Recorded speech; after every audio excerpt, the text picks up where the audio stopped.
Hello student, आज हम discuss करने जा रहे हैं कॉस्ट अकाउंटिंग के टॉपिक मटेरियल से। और इसके अंतर्गत आज हम करने जा रहे हैं एक टॉपिक जिसका नाम है मितव्ययी आदेश मात्रा। तो सबसे पहले प्रश्न ये उठता है कि what is the real meaning of economic order quantity. तो आइए इसके संबंध में डिस्कस करते हैं। सबसे पहले किसी भी फर्म में किसी सबसे बड़ी जो समस्या रहती है वो यह रहती है कि एक फैक्ट्री के अंतर्गत रॉ मटेरियल जो खरीदा जाता है वो पूरे साल के लिए जब हम खरीदते हैं तो उसको कितनी कितनी मात्रा में खरीदा जाए। क्या पूरे साल की मात्रा एक साथ खरीद ली जाए या इसको मंथली बेस पे खरीदा जाए या इसको 6 महीने पे किया जाए, 6 महीने के बेस पे खरीदा जाए। तो इसको डिसाइड करने के लिए हमें कुछ बातों को ध्यान में रखना होगा। स्पेशली जब रॉ मटेरियल एक फर्म के लिए खरीदा जाता है तो उसमें 3 लागतों को इन्वॉल्व किया जाता है। Number first purchase price, number second order cost और number third is holding cost. तो जैसे कि आप जानते हैं कि परचेज प्राइस है मतलब जो वस्तु हम खरीद रहे हैं उसका मूल्य जो देना पड़ रहा है। ऑर्डर कॉस्ट से तात्पर्य जब भी हम कोई माल खरीदेंगे तो उसको खरीदने से पहले जो ऑर्डर देंगे उस ऑर्डर पे आने वाली लागत। और third is holding cost. What is holding cost? तो होल्डिंग कॉस्ट का अर्थ है कि जो रॉ मटेरियल खरीदा जाएगा और खरीद के जब वो प्रयोग किया जाएगा तो खरीदने की तिथि से लेकर के जिस दिन वो प्रयोग हो रहा उस दिन तक उसके रखरखाव पर जो खर्च आएगा वो होल्डिंग कॉस्ट कहलाएगी। तो मितव्ययी आदेश मात्रा क्या है? मितव्ययी आदेश मात्रा किसी वस्तु को क्रय करने की वह मात्रा निर्धारित करती है जिस पर औसत रूप से माल को रख रखाव की लागत और आदेश करने की लागत बराबर आती है। अब आगे देखते हैं मितव्ययी आदेश मात्रा निर्धारित करने की मान्यताएं क्या हैं। सबसे पहली बात तो यही है कि जैसे कि हमने देखा कि मितव्ययी आदेश मात्रा का अर्थ वह स्तर होता है जहां पर माल को आदेश करना और माल को रख रखाव करने की लागत बराबर आ जाती है। तो इस पॉइंट को EOQ को निर्धारित करने के लिए इसकी मान्यताओं को भी जानना जरूरी है। तो जैसे कि सबसे पहली मान्यता है कि हम ये मान के चलते हैं कि संस्था के प्रबंध तंत्र को संस्था में उपभोग की जाने वाली सामग्री सूची के प्रत्येक मद की वार्षिक आवश्यकता निश्चित जानकारी है और प्रत्येक सामग्री की उपभोग दर भी निश्चित है। इसके साथ साथ परचेज प्राइस को भी हम फिक्स मान लेते हैं कि परचेज प्राइस में कोई चेंज नहीं होगा। उसके साथ साथ हम ये भी मानते हैं कि प्रति इकाई वहन लागत भी फिक्स होगी, उसमें भी कोई परिवर्तन नहीं होना और अधिप्राप्ति समय भी स्थिर माना जाता है। इसके साथ साथ पिछला स्कंद समाप्त होने की आदेशित सामग्री तुरंत प्राप्त हो जाती है। यहाँ ये मान लिया जाता है कि पिछला स्टॉक समाप्त जैसे ही होगा तुरंत हमें अगला स्टॉक प्राप्त हो जाएगा। नॉर्मली व्यवहारिक जीवन में उपयुक्त मान्यताओं का पूरा होना संभव नहीं होता है, फिर भी EOQ को कैलकुलेट करने के लिए ये मान्यता अति आवश्यक हैं। तो आगे हम देखते हैं कि EOQ को निर्धारित करने के लिए हमारे पास क्या सूत्र है। संक्षेप में यदि कहा जाए तो मितव्ययी आदेश मात्रा स्कंद क्रय की वह मात्रा है जहां पर क्रय करने की लागत और आदेश देने की लागत एक दूसरे के बराबर होती हैं। That's mean ordering cost and inventory cost both are same. Here is the formula of EOQ. EOQ means 2RCP upon CH का अंडर रूट. तो what is the meaning of R, CP and CH? Here is the meaning of R. R means annual requirement in units. अर्थात पूरे साल में किसी company को जितनी raw material unit की आवश्यकता होंगी वो ही हमारी एनुअल रिक्वायरमेंट कहलाएंगी. उसके साथ साथ what is the meaning of CP? CP means ordering cost per order. अर्थात एक बार जितनी इकाई को मंगाने के लिए हम ऑर्डर देते हैं उस एक ऑर्डर को देने की लागत ही हमारी सीपी कहलाती है. And now what is the meaning of CH? Holding cost. क्या है ये होल्डिंग कॉस्ट? अर्थात जो इकाइयां खरीद के रखी गई हैं उनको रखने की लागत औसत रूप से एक इकाई पर जो आती है उसको कहते हैं. और after that EOQ, economic order quantity या ऑप्टिमम ऑर्डर क्वांटिटी. तो ये था मितव्ययी आदेश मात्रा. तो कंपनी आज के कंपटीशन के युग में यह देखती है कि जहाँ पर अपना माल बेचने के लिए उसे टफ कंपटीशन का सामना करना पड़ता है, तो इसीलिए उसे अपने माल को बनाने के लिए लागत को कंट्रोल करना अति आवश्यक है. और इसके लिए महत्वपूर्ण है EOQ.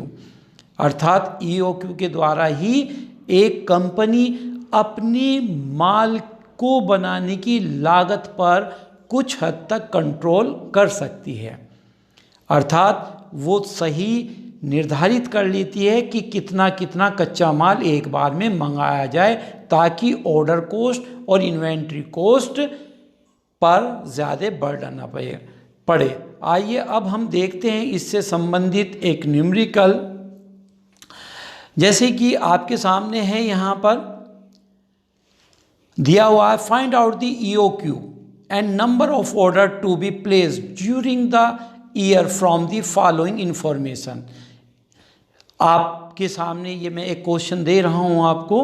Here is a annual requirement. यहाँ पर आपको सबसे पहले ध्यान देना होगा, जैसे 120 यूनिट दी गई हैं, ये यूनिट्स हमें एक वर्ष में कितनी हैं वो देना होगा. क्वेश्चन में यदि ये यूनिट्स एक महीने की दी गई हैं तो इनको मल्टीप्लाई करके एक साल में कन्वर्ट करना होगा.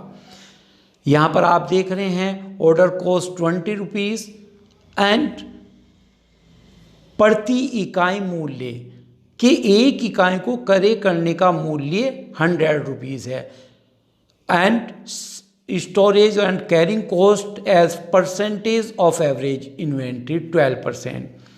स्पेशली EOQ को कैलकुलेट करने के लिए हमें प्रति इकाई क्रय की लागत की आवश्यकता नहीं है, परंतु यदि क्वेश्चन में रख रखाव की लागत परसेंटेज में देता है तो यह परसेंटेज क्रय मूल्य पर कैलकुलेट की जाती है. जैसे कि यहाँ पर आप देख रहे हैं गिवन और एनुअल रिक्वायरमेंट 120 दी गई है. सेटअप पर ऑर्डर कॉस्ट, एक बार ऑर्डर देने की कॉस्ट 20 रुपीज़ है. और P purchase price. Purchase price की आवश्यकता हमें पड़ रही है सेटअप कॉस्ट CH पर होल्डिंग कॉस्ट कैलकुलेट करने में, जो कि 12% है. और ये 12% कैलकुलेट किया जाएगा किसका? 100 रुपीज़ का. तो 100 का 12% 12 रुपीज़ आ गया. अब आगे आप निश्चित रूप से इसमें फार्मूला यूज़ करके इसको आसानी से कैलकुलेट कर सकते हैं. तो इसको आप करके देखिए. आगे मैं एक क्वेश्चन आपको बताने जा रहा हूँ जो कि बहुत ही महत्वपूर्ण क्वेश्चन है. पेपर के पॉइंट ऑफ व्यू से वो बहुत आता है. निश्चित रूप से आप उस क्वेश्चन को समझिए और उसको करने की कोशिश कीजिएगा. देखिए क्वेश्चन आपके सामने बहुत महत्वपूर्ण क्वेश्चन है. Here is a factory uses rupees 30,000 worth of raw material per year with which cost rupees 1.25 per unit. Each order cost rupees 25 and the carrying cost is 6% per year. of the average inventory. Find out the EOQ and the total inventory cost. अब आप यहाँ देखिए कि यहाँ पर सबसे पहली बात, एक बार फिर सबसे पहले हमें देखेंगे कि what are the annual requirement. बहुत से स्टूडेंट इस क्वेश्चन में गलती करते हैं और 30,000 को एनुअल रिक्वायरमेंट मान लेते हैं, बट एनुअल रिक्वायरमेंट जो 30,000 है वो रुपीज़ में दी गई है और हमें चाहिए यूनिट्स में। तो यहाँ पर ध्यान देना, अगर क्वेश्चन आपको सही करना है तो एनुअल रिक्वायरमेंट हमें करनी पड़ेगी यूनिट्स में। तो यहाँ एनुअल रिक्वायरमेंट आपके सामने 30,000 है, परचेज प्राइस ₹1.25 है। So annual requirement in units means 30,000 divide by 1.25 equal to 24,000। अब ये 24,000 यूनिट में आ गया। तो ध्यान रखिएगा, रुपीज़ में अगर है तो उसे कन्वर्ट हमें करना पड़ेगा निश्चित रूप से यूनिट में। अब आपके सामने ऑर्डर कॉस्ट पर यूनिट दिया है क्वेश्चन में 25, और कैरिंग कॉस्ट एक बार फिर परसेंटेज में दी है, और ये परसेंटेज हमें निकालना पड़ेगा क्रय मूल्य का, जो कि ₹1.25 है। तो 125 का 6% आप देख रहे हैं 0.075 रुपीज़ आ गया। And now calculate the EOQ। EOQ का फार्मूला आपके सामने 2RCP/CH अंडर रूट। 2 आप पे है, R एनुअल रिक्वायरमेंट 24,000 है, मल्टीप्लाई एनुअल रिक्वायरमेंट 25। अब आपको चाहिए CP ऑर्डर कॉस्ट, वो 25 है, और फिर CH 0.075, इसको अंडर रूट करके इसका आंसर आया 4,000। तो 4,000 आपका आ गया EOQ, अर्थात EOQ की 4,000 यूनिट अगर हम खरीदते हैं तो इसके आधार पे यदि देखा जाए पूरे साल की एनुअल रिक्वायरमेंट है 24 और एक बार की EOQ आया 4,000, तो इसका मतलब हमें साल में 6 ऑर्डर देने पड़ेंगे। 6 4 जा 24,000 आ जाएगा। इस आधार पर आप देखिए कि EOQ 4,000 आ गया। अगर हम 4-4 हज़ार यूनिट खरीदते हैं 6 ऑर्डर में, तो हमारे माल रखने की लागत और माल को मंगाने की लागत बराबर आएंगी। जैसे कि आगे अब आप TIC निकालते हैं तो TIC में 3 कॉस्ट इन्वॉल्व होती हैं। Number first purchase cost, second order cost, third inventory cost. और फार्मूला आप पे R × P + R/Q × CP + Q0/2 × CH। Requirement 24,000 है, मल्टीप्लाई 1.25 करेंगे तो वही आपके सामने जैसे आपने देखा आ जाएगा 30,000।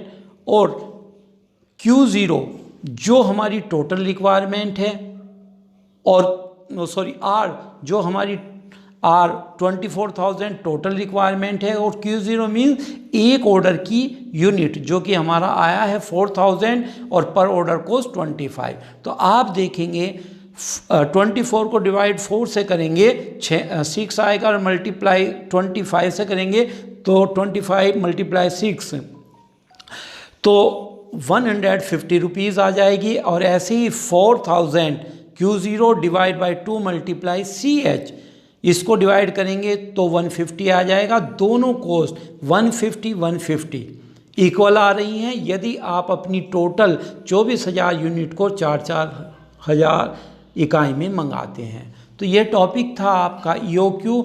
और मैं एक बार फिर आप स्टूडेंट से कहता हूँ कि ये क्वेश्चन आप तैयार कीजिए, बहुत महत्वपूर्ण क्वेश्चन है पेपर के पॉइंट ऑफ व्यू से।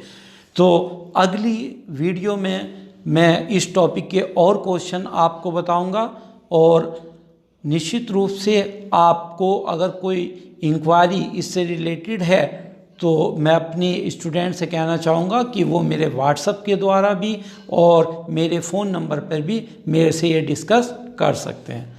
Okay, thank you student.